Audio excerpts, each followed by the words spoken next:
Hey everyone, welcome back to Corporate Decoder.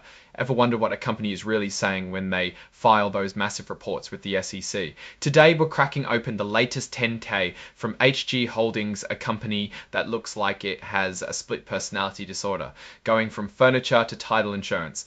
It's like deciding whether to build a table or insure the land it sits on. Let's dive into the numbers and see what's actually going on. HG Holdings is a company that's transformed itself. They used to be in the furniture business, but after selling most of their assets, they've moved into title insurance, which protects people against problems with their property ownership. They primarily work in Florida, which, as we all know, has some interesting real estate trends. They also have some side ventures in real estate investments and managing other insurance businesses. The company operates through several smaller companies, including a National Consumer Title Insurance Company, which provides the title insurance, and then National Consumer Title Group, Title Agency Ventures, Omega National Title Agency, and a couple of Omega National Title of Florida subsidiaries, which provide title agency services. Think of it like this: the first underwrites the policy, the others sell it. They also own part of HC Government Realty Trust, a real estate investment trust that focuses on properties leased to the US government.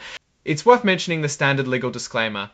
This report contains forward-looking statements which are not guarantees of future performance and involve risks and uncertainties.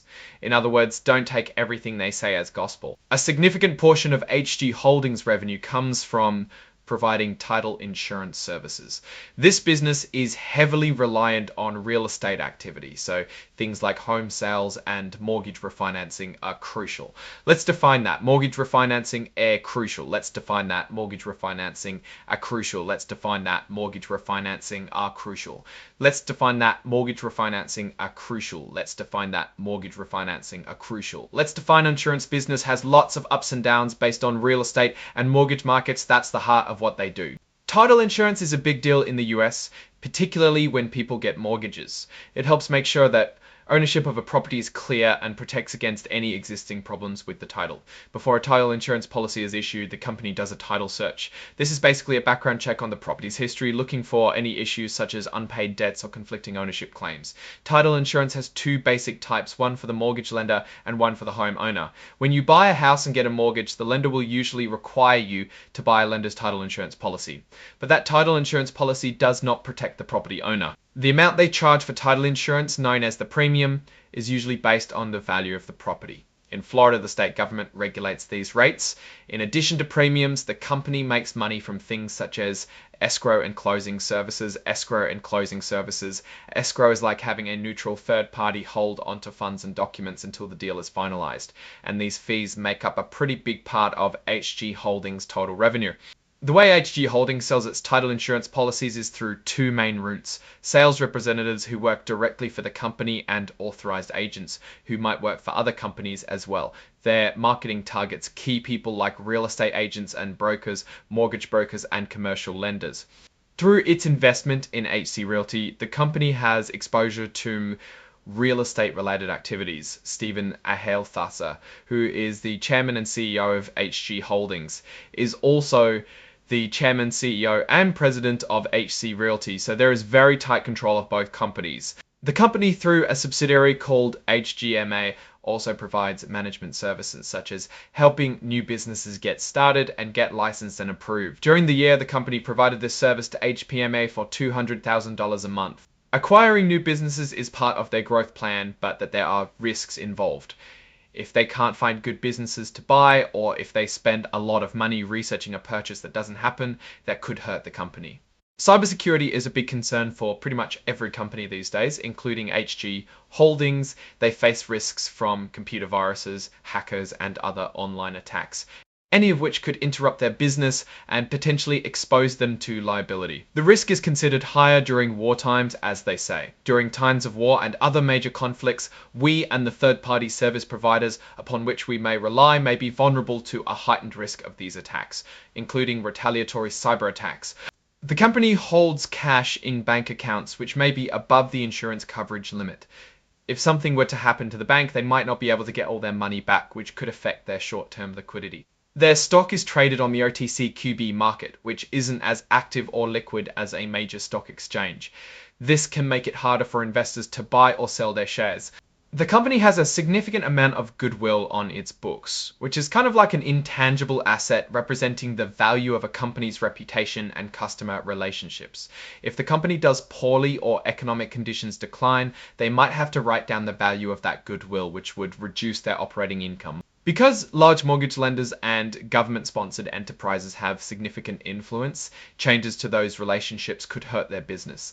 NCTIC's financial strength may be measured by ratings provided by ratings agencies. If NCTIC's ratings are downgraded from current levels by Demotech Inc. or any other ratings agencies, NCTIC's ability to retain existing customers and develop new customer relationships may be negatively impacted. Title agents, some that may operate largely independent of us, could make errors and fraud involving the transfer of funds may adversely affect our title insurance and title agency subsidiaries. There is no guarantee that these title agents will fulfill their contractual obligations to our title insurance subsidiaries. Our title insurance subsidiaries currently operate primarily in the state of Florida. Adverse business or regulatory conditions that significantly or disproportionately affect Florida could have an adverse effect on the title insurance segment's results of operations. Actual claims experience could materially vary from the expected claims experience.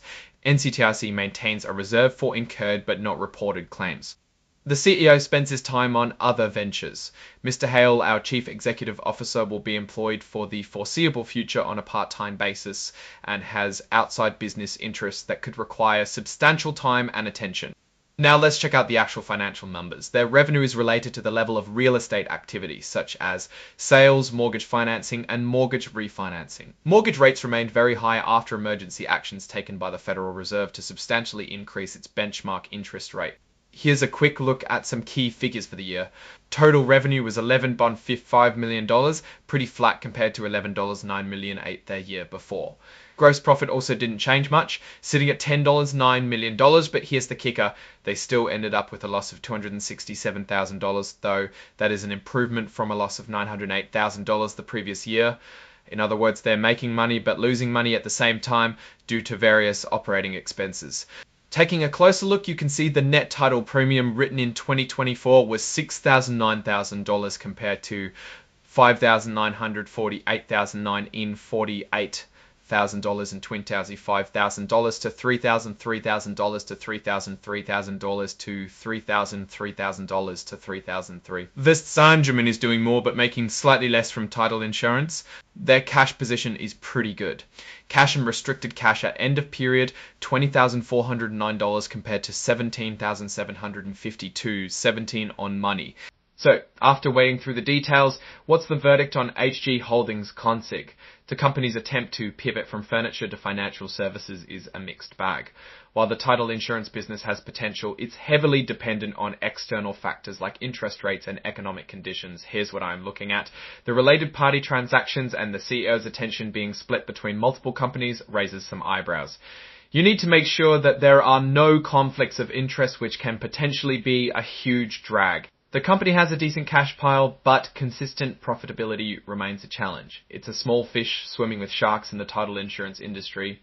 Overall, HG Holdings seems to be at a crossroads. They need to prove they can consistently generate profits in a tough market while managing their risks effectively.